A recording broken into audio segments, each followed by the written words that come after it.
What the heck is going on with Dragon Age Dreadwolf? This is one of the biggest questions relating to Bioware at the current moment, especially after Bioware veteran Mac Walters announced his retirement from the studio just a few days ago. Now, there are a few reasons why a lot of fans are getting increasingly worried for the next Dragon Age title, and Mac Walters leaving the studio has just added to the growing pile of troubling news that has come out of the project. So, in today's video, I want to look at what we currently know and hopefully come up with a reasonable answer to what we can expect. Now, it's no secret that Bioware has had a few problems for, well, at least more than a decade, starting with the rushed production of not only Dragon Age 2 but of Mass Effect 3 as well.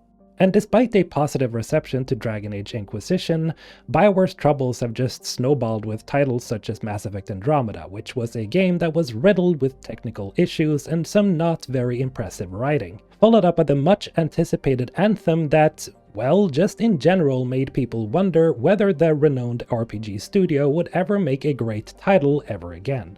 Cue the next Dragon Age game.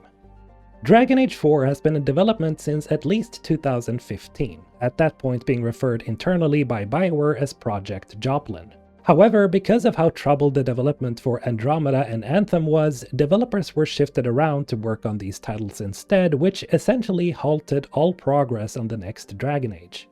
And after the very distressing reception of Mass Effect Andromeda, the early version of Dragon Age, or Joplin, was cancelled altogether, primarily because the early prototype wasn't built around EA's live service model, as told in an article by IGN's Colin Stevens and implied by Jason Schreier in his old article on Kotaku.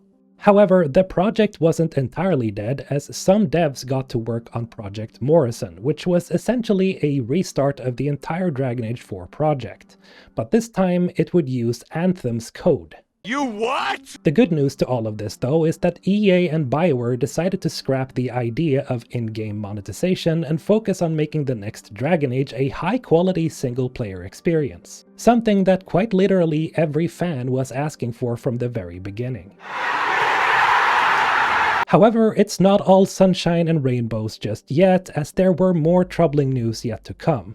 You see, just like Mac Walters, several other key staff members have either changed positions throughout the development or just straight up left Bioware altogether. Starting with the one and only Casey Hudson, who had rejoined Bioware in 2017 as the new general manager after at first leaving the studio in 2014. And then in December 2020, Casey decided to leave Bioware once and for all, but he wasn't alone, as Mark Dara, who was the executive producer for Dragon Age 4, also resigned from Bioware at the same time.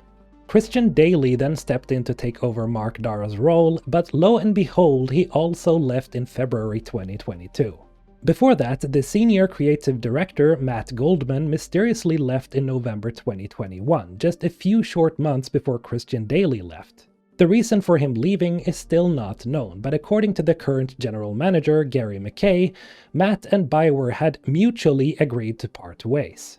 Matt Goldman then got replaced by Corinne Bush as the game director, while Benoit Houle took up the role of product development director, and Mac Walters joined in as the production director after finishing Mass Effect Legendary Edition.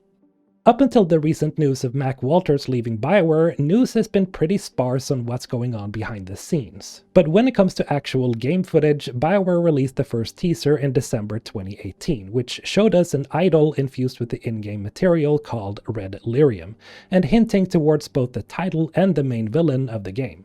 We then got both an official teaser trailer and a behind-the-scenes look at Gamescom 2020, and this is so far the most material we've seen of the game. The title was then officially announced to be Dragon Age Dreadwolf in June 2022, and on the 4th of December, that being Dragon Age Day, we got another sneak peek of supposedly an in-game cinematic. There is also an ongoing comic by the name of Dragon Age: The Missing, that's supposed to tie Dragon Age Inquisition with Dragon Age Dreadwolf. But when it comes to the actual game, the material has still been pretty bare bones.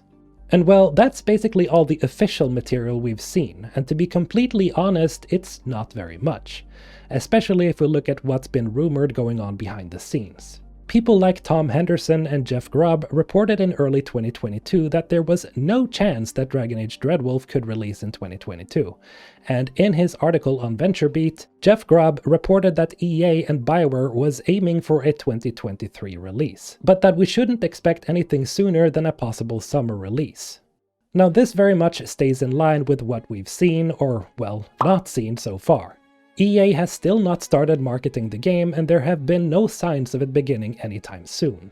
That isn't to say that we won't get it sometime this year, but considering how the industry has shifted in favor of not rushing out games, like what we're seeing with the Starfield delay, then it is very possible, in my humble opinion, that we might not see Dreadwolf this year either. Now, I'm not saying that you should expect it to be delayed, but if you're one of the fans that's anxiously awaiting the next adventure in Thedas, it's probably a good idea to guard yourself with the possibility that Dragon Age Dreadwolf might not be ready for some time just yet.